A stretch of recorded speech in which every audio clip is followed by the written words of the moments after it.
Okay, so further expanding on my RP builds, I found a ranger build that literally lets you summon all the animals into combat with you. Surprisingly, it deals incredible damage, like legit. I was thoroughly surprised with its effectiveness. You do it. You crazy son of a... It does lack a little bit in the sustain department, but overall, for its damage, it far outweighs most anything that you'll see in open world PvE content, and even in some instanced PvE content. So here's how you play the Beastmaster Ranger in Guild Wars 2. First, the weapon choices are a bit, well, we'll say diverse, running a sword warhorn double axe setup. This being a power-oriented build, the sword and double axe can provide some serious damage output. Perhaps not as strong as, say, the greatsword or maybe even the hammer, but it still is pretty good. The warhorn offers something important, though. Its Hunter's Call ability summons a flock of birds to attack your enemies, while Call of the Wild provides great boons and fury for all nearby allies. The double axe is your offset, but can provide some excellent damage through its Whirling Defense Offhand Axe 5 ability. This does incredibly high damage and can be paired with a number of other abilities that melt groups of enemies fairly quickly. Your main source of bigger damage is your primary set, however, and while the cooldowns are short, you can still dish out some great damage as well as passive CC for those break bars. Your skills here are going to be Troll Unguent, Sick'em, Quickening Zephyr, Protect Me, with the elite skill of Strength of the Pack. This literally gives us a variety of ways to influence combat with our pets, but also provide 2 stun breaks as well as a massive damage modifier utilizing our elite skill. Protect Me should be your go-to defensive if you are taking more damage than expected, or you are hit with some type of crowd control ability. Quickening Zephyr I would use almost in the sense as an offensive and defensive cooldown, breaking CC, but the main effect is providing quickness, which paired with your Axe 5 Whirling Defense ability means that you can pack a serious punch insanely fast. If you want to go true RP with this build, you have to be a Norn Ranger. This is because the Norn racial skills allow you to summon pets and allow you to transform. If you are RPing as a Norn Ranger, then I would use Call Worm, Call Owl for the extra pet attacks and summons, all the while using your Warhorn to buff them for that sweet damage. Also make sure to swap out your elite skill for Become the Bear. This offers less damage and less defenses overall, but that RP goodness just goes crazy with this. For Traitlines, we run Marksmanship, Skirmishing, and Beast Mastery. For Marksmanship, this provides us a massive buff when we swap our pets.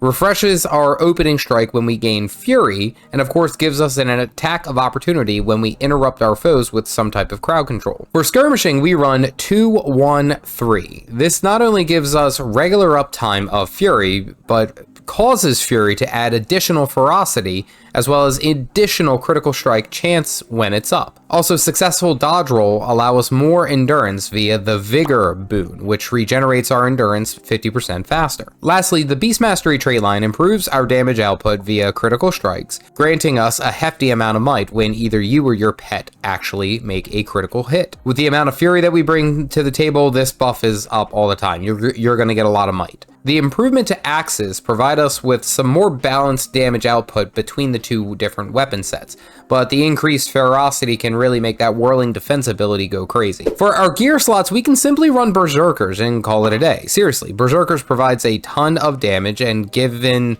the baseline HP of the Ranger, this is no-brainer. The alternative would be perhaps Marauders for the extra defenses via Vitality, but honestly most enemies will focus on your pet versus actually attacking you, so you can of course go the more offensively oriented route.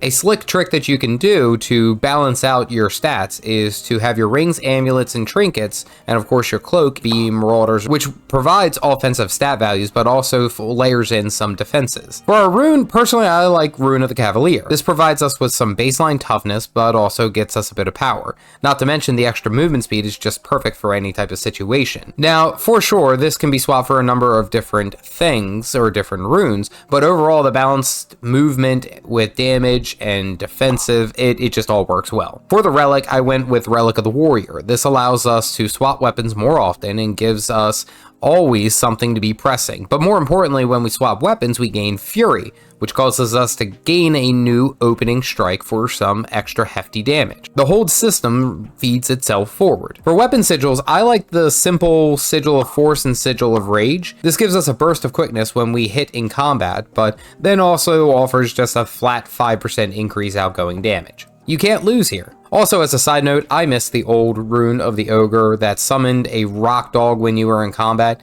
It was really awesome for the effect, but unfortunately the new relic system gutted my runes and my dreams. Pet choices are fairly straightforward, but equally important because we are trying to summon as many pets out onto the field as possible. We need to summon the hyena pet. Their special ability allows them to summon another hyena into combat, which is pretty awesome. Then the other pet can really be whatever you want it to. Personally, I prefer the cheetah from this area in the Elon Riverlands because of the rapid strikes that you could pair with Sikkim.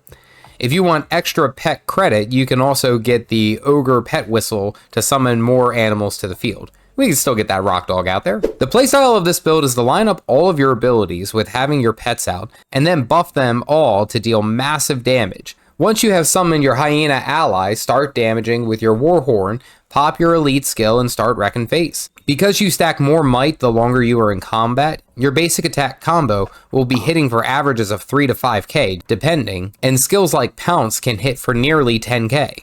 This build really does pack a punch for being very simplistic. Now keep in mind when you swap out your hyena pet, their allied hyena that they summoned goes with them. Once you have basically used all of your abilities with Sword and Warhorn, swap to your double axe while you are close to the target or pull more targets in with your axe 4, then use Whirling Defense and swap your pet, and watch those numbers stack up super duper high. This does require you to be nearly on top of the target, but overall you're going to be close enough given the fact that you were just using the sword anyway. Use Sikkim and then use your pet's extra damage ability and then start ripping them to shreds. It's fairly straightforward. Thankfully, to the reduced cooldown between weapon swapping, you can easily bounce back and forth between the two weapon sets and use them essentially off of cooldown, proccing more fury and even more damage. Some of the drawbacks of this build is that you can at times be glass cannon.